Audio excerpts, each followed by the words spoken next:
Hello! Today we will be ranking the original 4 Batman films, if you don't count 1966. So we're going to be ranking the 2 Tim Burton films and then the 2 Joel Schumacher films, but we're going to be ranking them all as one. So it's just going to be all 4 films. So anyway, without further ado, shall we begin?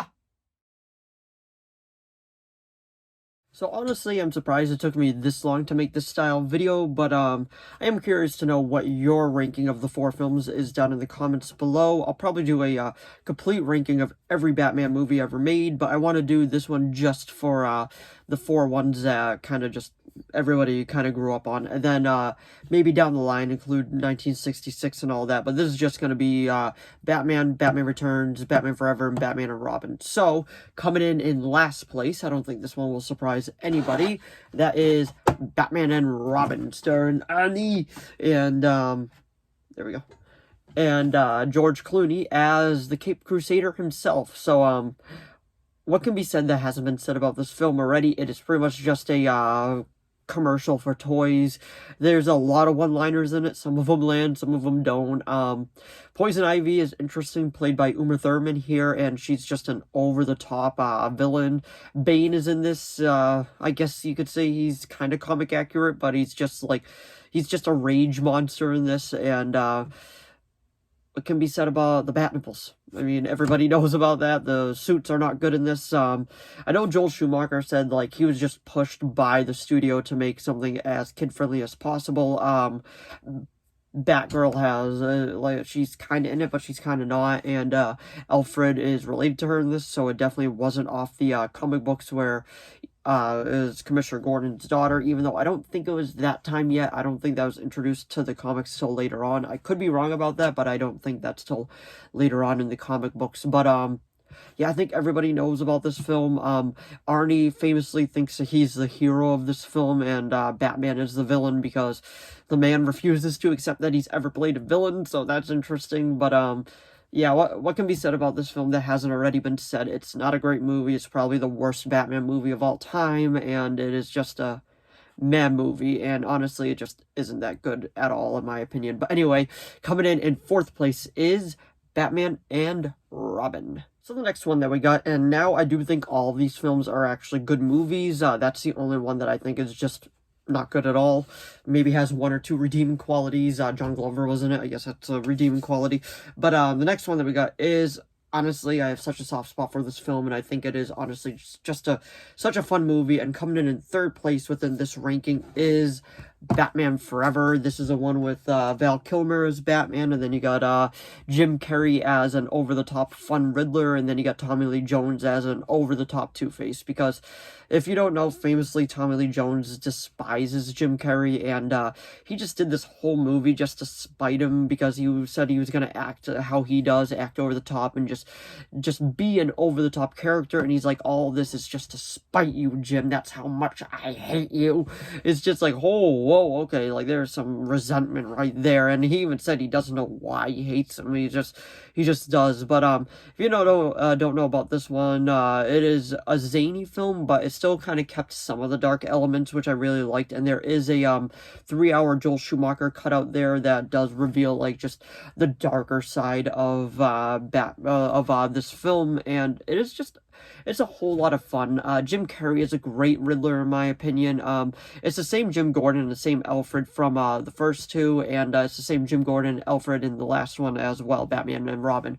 But, like, I just think this is a fun film. The set pieces are huge, the action scenes are a lot of fun, and, say what you want about the performance of Tommy Lee Jones' Two-Face, but you can't deny he had a really, really cool look in this. I actually really do enjoy his look, and he's just a whole lot of fun to watch while he's just being super zany and all over the place, and like just shooting at Batman, being like, happy day, happy day.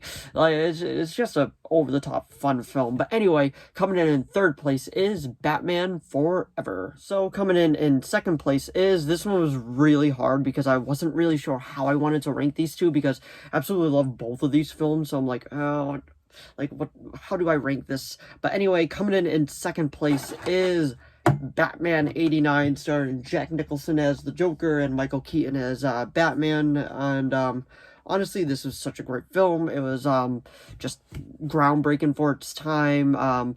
They even gave us an origin for the Joker. At the time, we didn't really have one. And then it's the famous Ace Chemicals scene, and he goes flying into the vat of chemicals, and then he comes out as the Joker. And just like such a classic film. You got Vicky Vale, the main love interest in this one, and then the final confrontation between those two up in the church is just great. And the way that they go about killing the Joker in this one is just like, it's such a great movie. Like, just what can be said about this that hasn't been said? It's great, just gothic all around itself, and it is just a fun film. And Michael Keaton is one of the best, if not the best, Batman out there. There's a lot of actors that have played Batman, but like, come on, it's Michael Keaton. You can't go against this guy. Ben Affleck might be my personal favorite as of now, but like, just, I mean, it's Michael Keaton. You can't go wrong with this version of Batman, and it's just like such a good movie. And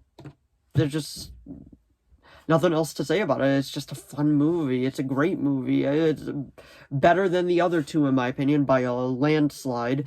And the score is great in this as well by Danny Elfman. And just Joker's whole scheme just to terrorize Gotham. Even after he kills Carl Grissom, he looks at the paper and he's like, "Winged freak terrorizes Gotham City. Wait till they get a load of me." Like, it's just great. It's filled with so many one-liners that are so memorable. Never rub another man's rhubarb. You ever dance with the devil in the pale moonlight? Like, it's just full of those, and it's such a great film. And it was really hard to choose between these two, which one I wanted to put at number one. But anyway, coming in second place is Batman 89. So if you've been paying attention, you probably know what is in the first place for this trilogy, well, this 4-film ranking. I'm kind of curious to see what you guys think is the best Batman film out of these 4 films. But coming in first place is Batman Returns. I mean, just, in my opinion, this is one of the best, if not the best, Batman movie ever made. Michael Keaton is back as Batman. Tim Burton is back as director. Danny DeVito is an amazing Penguin, one of the best, if not the best, live-action Penguin we've ever gotten. The argument can be made that Robin Lord Taylor from the Gotham series is the best one, but it's just Penguin, and this is great. And Michelle Pfeiffer is great as Selina Kyle / Catwoman.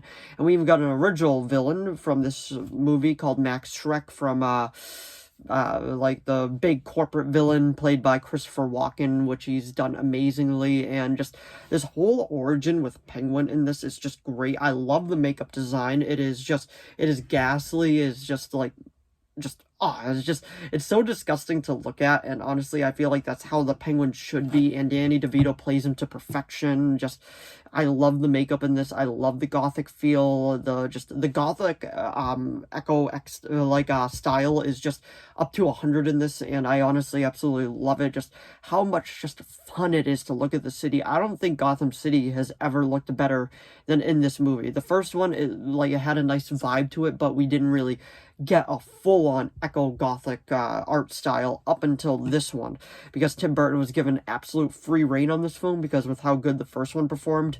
So he really got to just embrace everything that he wanted to do with this film, and honestly, it shows. And yes, it is probably one of the darkest Batman movies ever made, but I don't think that holds it back at all. I actually think that makes it better.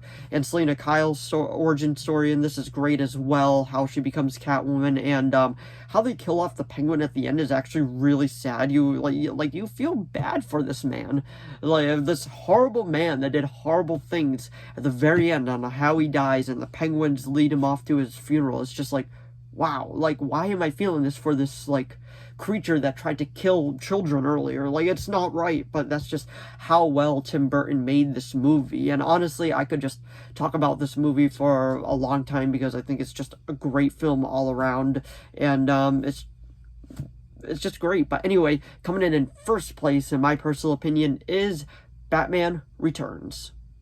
So if you enjoyed this video, please give it a like and a subscribe so I know to keep making more of these. If you have any video requests, please leave them down in the comments below. I'll do my best to reply. As of now, I have a few video requests and they are being made, and as is within my capability of making it, I will be making it. And for everything that I watch, I will /read, I will be doing review videos for, so keep an eye out for that, because there will just be some random stuff popping up as well. So if you are interested in that, definitely hit the subscribe button and the notification button as well, so you keep updated on all my new videos popping up. And let me know what your ranking of the 4 Batman films is down in the comments below, and do expect more Batman related media coming from this channel, because I'm just an absolute huge Batman fan. But anyway, thanks for watching as always, and I'll see all of you in the next video. Bye.